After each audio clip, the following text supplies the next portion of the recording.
Hello friends, welcome back to tasty food recipes channel. Today recipe పూరీకి ఎప్పుడు చేసుకునే విధంగా కాకుండా నేను చేసే విధంగా బొంబాయి చట్నీ చేసుకొని తిన్నారంటే పూరీకి పర్ఫెక్ట్ కాంబినేషన్ అండి. చాలా బాగుంటుంది.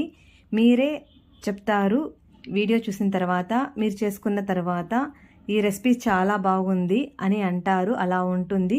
చాలా సింపుల్గా ఈజీగా చేసుకోవచ్చు. కొత్తగా చూసే వాళ్ళు కూడా, నేర్చుకునే వాళ్ళు కూడా ఈజీగా చేసుకోవచ్చు. ఇంకెందుకు ఆలస్యం, రెసిపీలోకి వెళ్దాం పదండి ఫ్రెండ్స్.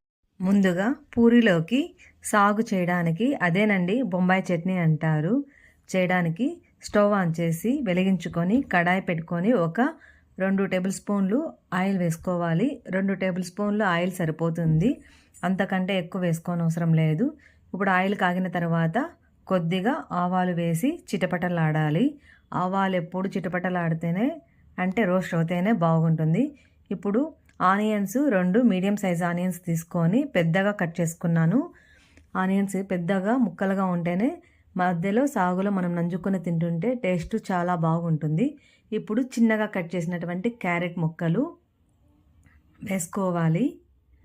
తర్వాత ఆనియన్స్ క్యారెట్ని కొద్దిసేపు ఫ్రై చేసుకోవాలి. ఇలా కొద్దిసేపు ఫ్రై అయిన తర్వాత జీలకర్ర కొద్దిగా వేసుకుంటున్నాను. జీలకర్ర ఫ్లేవరు చాలా బాగుంటుంది సాగుకి. ఇప్పుడు తర్వాత జీలకర్ర వేసుకున్న తర్వాత అల్లం వెల్లుల్లి పేస్టు ఒక 1/2 టేబుల్ స్పూన్ వేసుకుంటున్నాను, అంతే సరిపోతుంది. అల్లం వెల్లుల్లి పేస్టు కొద్దిసేపు ఫ్రై చేసుకోవాలి.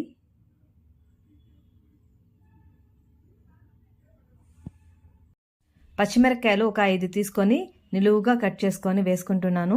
ఇది పచ్చిమిరపకాయలు కొద్దిగానే వేసుకుంటున్నాను, ఎందుకంటే మళ్ళీ రెడ్ చిల్లీ పౌడర్ వేసుకుంటాను.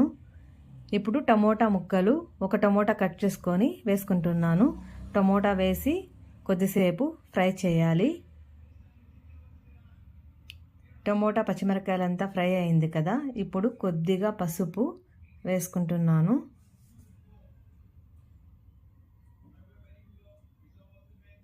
అలాగే పచ్చి కరివేపాకు, ఫ్లేవర్ చాలా బాగుంటుంది కదా, పచ్చి కరివేపాకు వేసుకొని ఫ్రై చేసుకోవాలి. ఇప్పుడు శనగపిండి ఒక 5 టేబుల్ స్పూన్లు తీసుకొని వాటర్ కలుపుకొని ఈ శనగపిండిని అంతా ఇలా వేసుకోవాలి. శనగపిండి వేసిన తర్వాత ఇలా కొద్దిసేపు ఫ్రై చేసుకోవాలి. ఇలా కొద్దిసేపు ఫ్రై చేసిన తర్వాత మళ్ళీ 1 కప్పు నీళ్లు పోసుకోవాలి.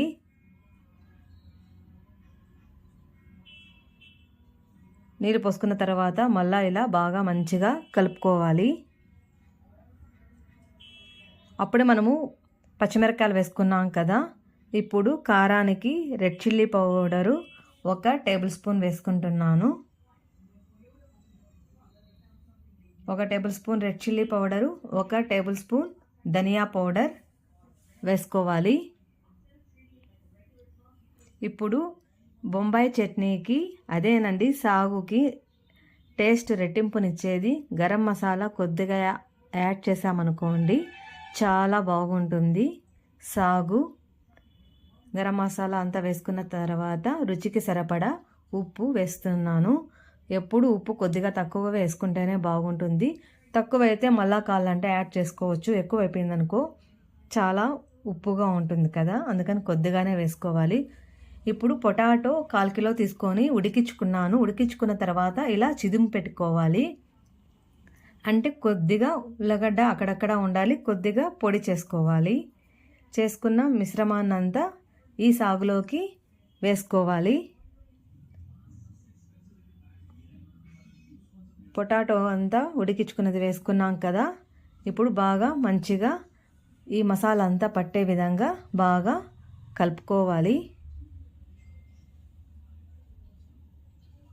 పూరీలోకి ఇది చాలా బాగుంటుందండి, చాలా టేస్టీగా ఉంటుంది. బొంబాయి చట్నీ అయితే రెడీ అయిపోయింది. ఇప్పుడు చివరగా టేస్ట్ అన్నిటికీ రెట్టింపునిచ్చేది కొత్తిమీర అండి. కొత్తిమీర వేస్తేనే ఏ కర్రీ అయినా, ఏ చట్నీ అయినా బాగుంటుంది. చాలా చాలా బాగుంటుంది కదా. కొత్తిమీర సన్నగా కట్ చేసుకున్నది వేసుకున్నాను. వేసుకున్న తర్వాత మంచిగా కలుపుకున్నాం అనుకోండి, Puri combination perfect combination. Bombay chutney అదే సాగు రెడీ అయిపోయింది ఫ్రెండ్స్. ఇంకెందుకు ఆలస్యం, ఈ రెసిపీని మీరు ఖచ్చితంగా మీ ఇంట్లో పూరీ చేసుకున్నప్పుడు ఈ బొంబాయి చట్నీ చేసుకొని తినండి. మీకు టేస్ట్ అదుర్సు అలా ఉంటుంది. మీకు వీడియో నచ్చిందా? నచ్చితే లైక్ చేయండి, ఫ్రెండ్స్ అండ్ రిలేటివ్స్కి షేర్ చేయండి. Thank you for watching tasty food recipes.